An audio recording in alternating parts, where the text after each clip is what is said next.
결혼한 지 30주년이 된 60세 동갑 부부가 있었습니다. 그러던 어느 해에 결혼기념일에 천사가 나타나서 소원을 한 가지씩 들어주겠다고 이야기를 한 거예요. 아내가 먼저 말을 하는 거예요. 그동안 워낙 가난하게 살다 보니까 여행을 한 번도 못 가봤네요. 남편이랑 같이 세계 일주를 한번 해보고 싶어요. 그렇게 부탁을 했더랍니다. 그랬더니 천사가 항공권과 여행 경비를 대뜸 이렇게 건네주더라는 거예요. 소원을 말하자마자 이것이 이루어지는 것을 본 남편이 조심스럽게 또 아내의 눈치를 슬슬 살피더니 멋쩍은 웃음을 지으면서 이렇게 이야기를 했답니다. 저는 저보다 30살 어린 여자와 살았으면 좋겠네요. 그 말에 천사가 말하기를, 제가 두 분이 지금까지 참 열심히 살아와서 그에 대한 보답으로 소원을 드리려고 말씀드린 건데 참 이상한 소원도 있네요. 그렇지만 원하시니 소원을 들어드리겠습니다 하고 날개를 펴서 딱 남편을 휘감았는데 어떻게 됐을까요? 그렇죠? 아내가 30살 새댁이 된 게 아니라 남편이 90살 노인이 되었다라는 이야기예요. 어떤 욕망에 대한, 욕심에 대한 우스갯소리입니다. 사실 우리 안에 있는 이 욕심, 이 탐욕이라는 것은 나이와 환경과 시대를 불문하고 늘 우리 안에 살아 있었다는 거죠. 그런데 더 큰 문제는 현대 사회에서 이 탐욕이라는 것이 그다지 큰 죄 취급을 받지 못하고 있다는 데 있습니다. 우리가 살아가고 있는 이 자본주의 사회에서 탐욕은 도덕적 악의 의미가 완전히 탈색이 되고 물질적 풍요와 성장을 이루는 일종의 선으로까지 여겨지고 있다는 거죠. 그리고 이 탐욕의 죄는 우리가 지금 살아가고 있는 현대 사회에만 있었던 것이 아닙니다. 성경 속에서도 계속해서 경계하고 강조하는 것이 바로 이 탐욕의 죄라는 거죠.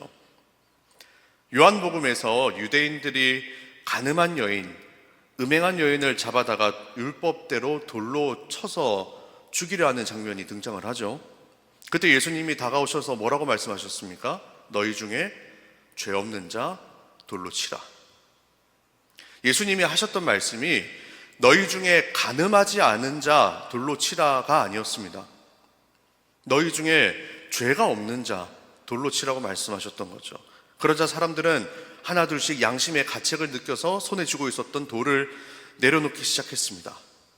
여러분, 이 여인을 돌로 치려고 했던 이 사람들의 심리는 무엇이었을까요? 적어도 나는 가늠하지는 않았으니까. 때로는 내가 물질을 탐하고 때로는 나의 배를 불리려고 남의 것에 욕심을 냈었다 하더라도 적어도 나는 가늠은 안 했으니까.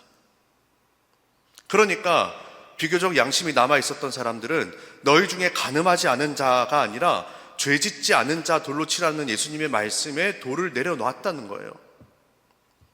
만약에 이런 양심이 살아있는 사람이었다면 그 현장에 있었던 사람이 가늠한 여인이 아니라 만약에 탐욕의 죄를 저질렀던 사람이라고 가정을 해본다면 어느 누가 그를 돌로 치려 죽이려 했겠냐는 겁니다. 스스로를 속이는 자가 아니고서야 그 사람을 돌을 들어서 치려고 했던 사람은 아무도 없었을 겁니다. 왜냐하면 우리는 크기의 차이일 뿐이지 모두가 우리의 마음속에 탐욕의 마음을 품고 있기 때문이죠. 하지만 성경은 탐욕을 분명한 죄라고 이야기를 하고 있습니다. 민수기에 등장하는 선지자 발람은 재물에 어두워서 이스라엘을 저주했지만 결국 말을 하는 나귀에게 책망을 받게 되죠. 여호수아서의 아간은 하나님의 명령을 거부하고 여리고성에서 재물을 빼돌리는 죄를 지어서 결국 아골 골짜기에서 죽음을 맞이하게 됩니다. 열왕기상에서의 아합 왕은 나봇의 포도원을 탐하여서 결국 나봇을 죽게 하고 그 포도원을 가지게 되죠. 신약에서는 베드로 앞에서 헌금의 일부를 빼돌리고 거짓말하다가 결국 그 자리에서 즉사한 아나니아와 삽비라라에 대한 이야기도 있습니다. 그래서 바울이 디모데전서를 통해서 이 탐욕은 일만하게 뿌리가 된다라고 이야기를 한 것 같아요. 그리고 오랜 교회의 전통 속에서 이 탐욕의 죄를 칠죄종이라고 해서 죽음에 이르게 하는 7가지 대죄라는 전통이 있습니다. 그 안에 이 탐욕의 죄가 들어가 있다는 거죠. 하지만 우리는 이러한 탐욕을 대수롭지 않게 여기면서 살아가는 것 같아요. 누구나 탐욕을 가지고 있는 것을 인정하고 또 그것을 묵인하면서 살아간다는 거죠. 그리고 현대사회에서 그 탐욕을 가장 잘 가려주는 것이 바로 냉장고입니다. 오늘 말씀 제목이 냉장고를 부탁해인데 여러분들이 잘 알고 계신 것처럼 TV 프로그램에서 그 제목을 가져온 게 맞아요. 제가 예전에 즐겨보던 프로그램이었는데 요즘에 다시 시작을 했더라고요. 여러분 넷플릭스에서 했던 흑백 요리사 다들 보셨습니까? 요즘 그것 때문에 온 방송계가 난리인데 그 셰프들이 나와서 이제 대결을 벌였던, 그래서 아주 이슈를 끌었던 프로그램이거든요. 거기에 등장했던 셰프들이 이제 다시 새롭게 부활한 이 냉장고를 부탁해라는 프로그램에 나오기 시작하더라고요. 이 프로그램의 포맷이 자기 집에 있는 냉장고를 가지고 스튜디오로 와서, 혹은 냉장고를 뗄 수 없는 사람들은 그 안에 있는 내용물을 모조리 싹 끌어다 와서 이제 그 내용물, 식재료들을 셰프들에게 맡긴다, 요리사들에게 부탁한다라는 그런 취지의 프로그램입니다. 그 냉장고 안에는 본인이 좋아하는 음식과 재료들만 들어있겠죠. 그러니까 그 한정된 재료를 가지고 기발한 요리를 만들어내는 그 셰프들을 보는 것이 이 프로그램의 즐거움이죠. 근데 저는 이 프로그램 보면서 속으로 이런 생각이 들더라고요. 야, 여기 한번 나오려고 냉장고 한번 뒤집어 엎어서 정리했겠구나. 엄청 고생했겠네. 이 프로그램에는 다양한 출연진들이 나오고 그들의 선호도에 따라서 다양한 재료들이 등장하지만 딱 하나 공통점이 있습니다. 바로 먹을 수 없거나 먹지 않는 재료들은 들어가 있지 않는다라는 거죠. 그런데 여러분, 지금 당장 여러분들의 집에 있는 냉장고를 한번 열어보면 과연 먹을 수 없는 음식 혹은 먹지 않는 음식이 하나도 없을까요? 저와 여러분들의 이 기억 저편에 사라진 오래된 재료들과 음식들이 냉장고, 특히 냉동실 한 귀퉁이 구석에 처박혀 있지 않을까요? 그래서 국내의 어떤 철학자는 이 냉장고를 인간다운 삶을 가로막는 괴물이라고 이야기한 바 있습니다. 그에 따르면 현대사회에서 음식은 욕구에서 욕망으로 바뀌었다고 말을 한대요. 생명 활동을 위한 근본적인 요소였던 그 음식이 이제는 인간이 가진 모든 욕망의 집결체가 됐다는 거죠. 그리고 이런 욕망을 가려주고 지탱해주고 유지시켜주는 것이 바로 냉장고라는 겁니다. 자, 냉장고를 한번 열어봅시다. 특히 냉동실을 한번 열어보면 저기 구석에 있는 검은 비닐봉투가 정체 모를 고기와 함께 얼어붙어 있는 덩어리를 몇 개 발견하실 수 있을 거예요. 이게 소고기인지 돼지고기인지 아니면 닭고기인지도 모릅니다. 그리고 이걸 언제 사다가 넣어두었는지는 더욱 아리송하겠죠. 밑에 있는 서랍을 열어서 저 구석을 살펴보니까 언제 넣었는지 모르는 냉동만두가 아주 돌처럼 딱딱하게 굳어가고 있어요. 근데 이 냉동만두를 우리가 언제 발견하느냐? 마트에서 사온 새로운 냉동만두를 냉동실에 넣을 때 옛날에 넣어두었던 그 돌만두를 발견한다는 거예요. 얼마 전에 원로 목사님께서 무사히 미국으로 잘 출국을 하셨습니다. 그리고 연로하신 두 분의 이사를 돕기 위해서 한 2달간 모든 성도님들이 마음을 모아서 도와드렸어요. 그리고 이제 목사님이 짐을 다 빼기로 결정을 한 이삿날이 되기 하루 전날이었습니다. 그때 여성교회 회장님하고 권사님들 몇 분이 원로 목사님 주방, 냉장고를 한번 정리를 하겠다 그래서 미리 가셔서 정리를 하신 적이 있었어요. 그래서 저는 아이고 고생하시는구나 하고 사무실에 남아서 업무를 보고 있었는데 그때 얼마 지나지 않아서 여성교회 회장 권사님한테 SOS가 오는 것 아니겠습니까? 저한테 이렇게 사진 한 장 딱 찍어서 보내주시는데 넓은 거실에 그것을 꽉 채운 그 주방과 냉장고에서 가져온 음식 사진이었습니다. 너무너무 무거우니까 저한테 교회로 좀 옮겨달라고 부탁을 하셨던 거예요. 그래서 부랴부랴 도와드리러 갔더니 그 비닐봉지에 담긴 채 언제 냉장고에 넣었는지도 모르는 음식들, 각종 식재료와 그리고 조미료들, 페트병에 들어있는 쌀에서부터 그 커다란 유리병에 들어있는 정체 모를 액체들까지 짐이 정말 한가득이었습니다. 근데 거의 대부분 버려야 되는 것들이었는데 원로 목사님 댁에서는 그걸 버리기에 마땅하지도 않고, 그리고 또 버린다고 하면 사모님이 너무너무 섭섭해 하시니까 그걸 교회로 가져가서 쓸 건 쓰고 정리할게요 하고 말씀을 드린 다음에 교회로 옮겼던 거예요. 그래서 저는 이제 그 무거운 거를 낑낑거리고 다 옮겼죠. 그리고 권사님들은 또 주방에 와가지고 거의 90% 이상 다 버렸을 거예요. 열심히 비닐 뜯어가지고 음식물 쓰레기가 소쿠리로 한가득이 나왔습니다. 그렇게 몇 시간 동안이나 고생을 해서 이제 겨우겨우 정리를 했는데, 제가 이런 말씀을 드리는 이유가 뭐냐면 원로 목사님과 사모님 흠을 보기 위해서가 아니에요. 저희 집 냉장고도 사정이 크게 다르지 않을 거란 말이죠.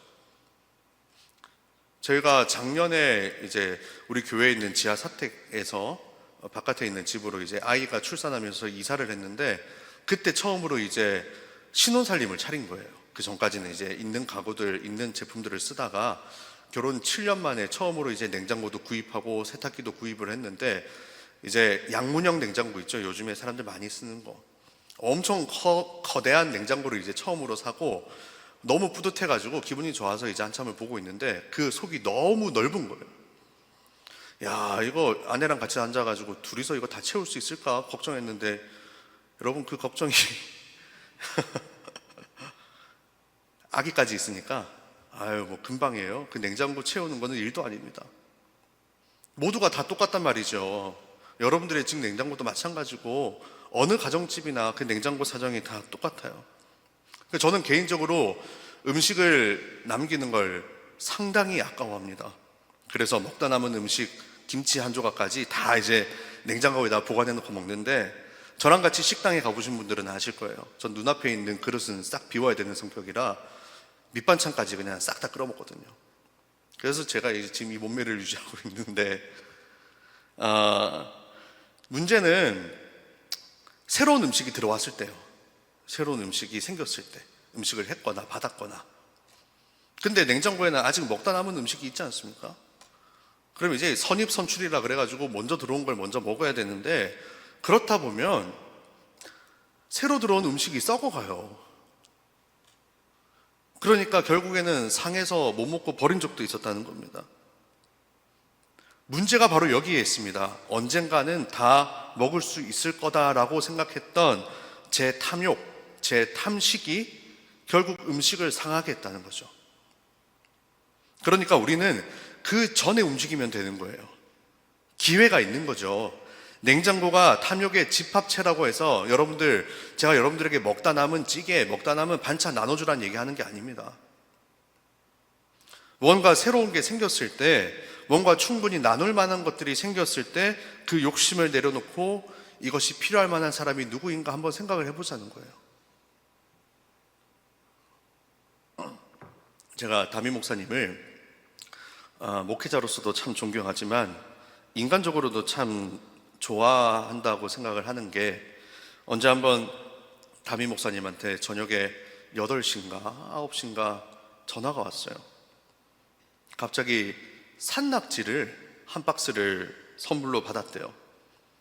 전라도에서 갓 올라온 싱싱한 산낙지였는데, 목사님네도 식구가 3명밖에 안 되고, 그리고 사모님이랑 하영이도 이제 입이 짧다 보니까 다 못 먹겠다고 저한테 좀 가지러 오라는 겁니다. 그래서 부랴부랴 이제 차를 몰고 목사님 댁 앞으로 갔죠. 목사님이 제 눈앞에서 이제 이렇게 스티로폼 박스를 여시더니 열심히 헤엄치고 있는 산낙지를 몇 마리를 딱 건져가지고서는 자기 먹을 만큼만 딱 챙기고 그 박스 채 저한테 다 주시는 거예요. 그래서 제가 그 박스를 가지고 집에 들어와서 어떻게 했을까요? 그 야밤에 낙지를 탕탕이를 쳤습니다. 식칼로 낙지를 탕탕이를 치면서 지금 이 상황이 어이가 없어서 웃기기도 하고 또 감사하기도 하고 해서 저랑 아내랑 같이 웃었던 기억이 납니다. 목사님이 참 그런 나눔을 잘 실천하는 분이세요.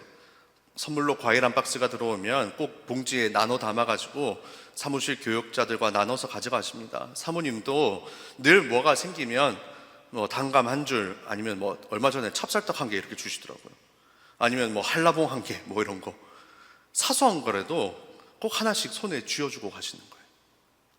여러분, 우리도 사소하지만 그런 나눔이 있는 삶을 살아야 되지 않겠습니까? 음식만 나눠주라는 말이 아니에요.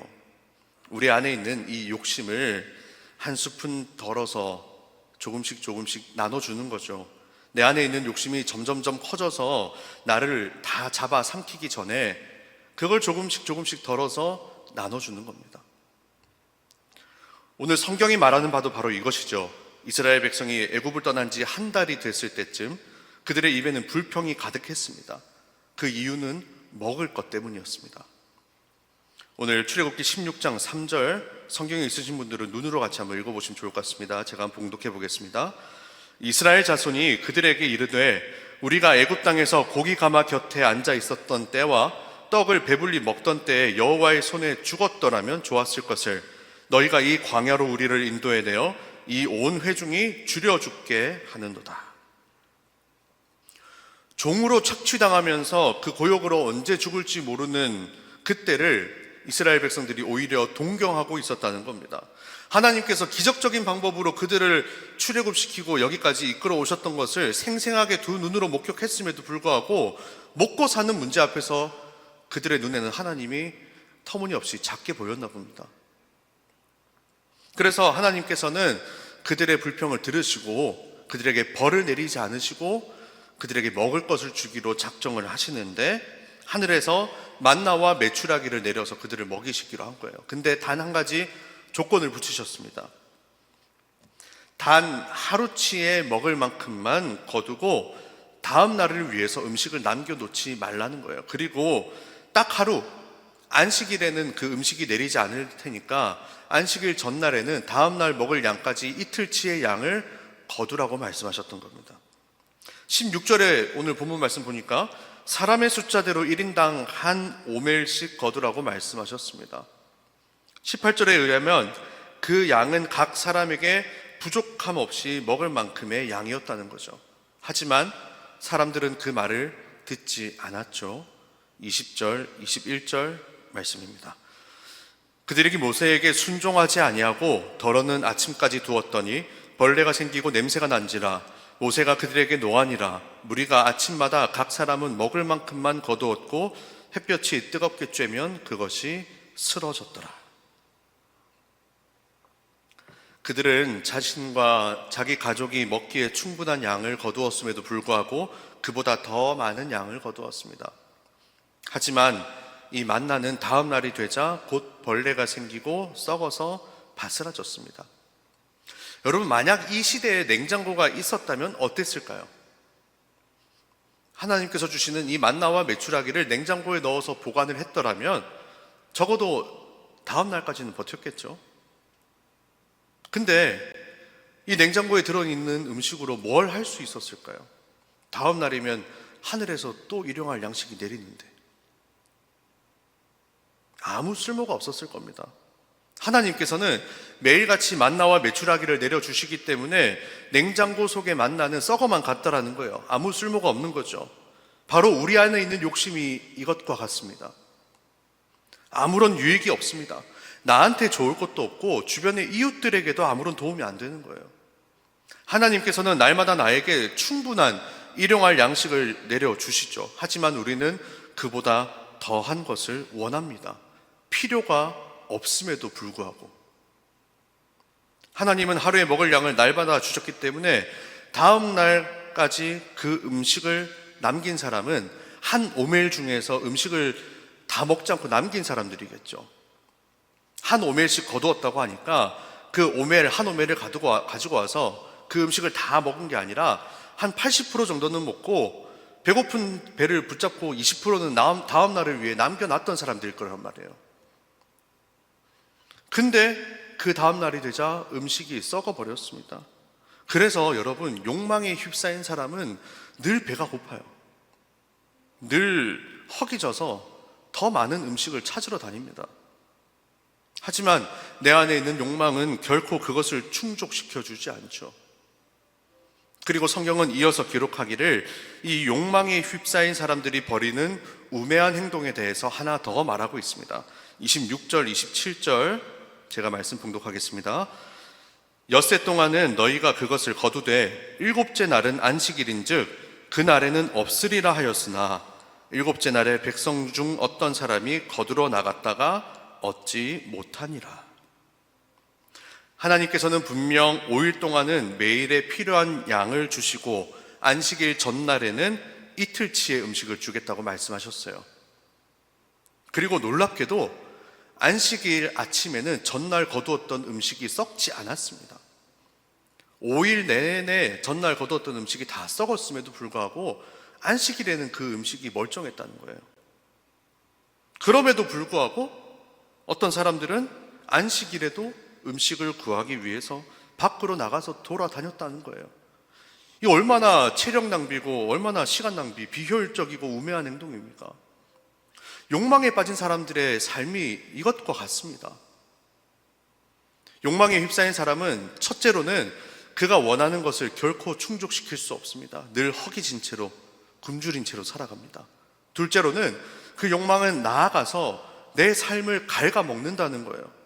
잡지 못하는 것을 잡느라, 그리고 그것을 쫓아가느라 인생을 허비하게 만든다는 겁니다. 그러니까 여러분, 내 안에 있는 이 냉장고를 이제는 맡겨야 됩니다.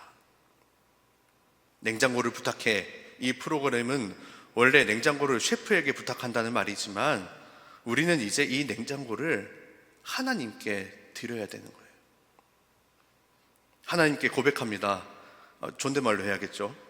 냉장고를 부탁드립니다. 주님, 내 안에 있는 이 욕망의 덩어리, 그 냉장고를 주님께 드립니다. 냉장고를 부탁합니다. 그리고 주님 뜻대로 사용하옵소서. 주변에 있는 이웃들과 나누게 하옵소서. 하나님께서는 날마다 우리를 먹이십니다. 그리고 그것은 부족함이 없어요. 그리고 예수님께서는, 하나님께서는 육의 양식뿐만이 아니라 영의 양식도 함께 주신다고 말씀하셨습니다. 그러니까 하나님은 영과 육 모두를 만족하게 하시는 분이세요. 그 앞에서 우리가 무엇을 더 원하겠습니까? 오늘은 106년 전 이 땅에서 있었던 만세운동을 기념하는 3.1절 기념주일입니다. 우리 믿음의 선조들은 나의 안위와 나의 욕망을 내려놓고 나라와 민족을 위해서, 내 주변에 있는 이웃을 위해서 기꺼이 자기 몸을 던졌던 사람들이에요. 그 결과 우리는 자유민주주의 대한민국에서 많은 것들을 누리면서 살아가고 있지 않습니까? 만약 이 땅에 내 것만, 내가 가진 것만 중요하다고 생각하는 사람들만 있었다면 결코 이런 일은, 나라의 독립은, 지금 우리가 누리는 자유는 일어나지 않았을 겁니다. 그들의 헌신, 그들의 희생, 냉장고를 하나님께 드렸던, 그들의 욕망을 하나님께 바쳤던, 그리고 그것을 나라와 민족을 위해서, 이웃을 위해 기꺼이 내어드렸던 믿음의 선조들의 희생이 있었기 때문에 가능했던 일이라는 거죠. 그리고 그들의 믿음의 유산, 신앙이 지금도 우리에게 고스란히 전해져 오고 있습니다. 여러분, 내 안에 있는 것을, 내 안에 있는 욕심을 조금씩 덜어낼 때 내 가정이 살고, 내 교회가 살고, 내 이웃이 살고, 내 나라와 내 민족이 삽니다. 그리고 여러분, 나 자신도 살아요. 그런 저와 여러분들이 되기를 진심으로 축복합니다.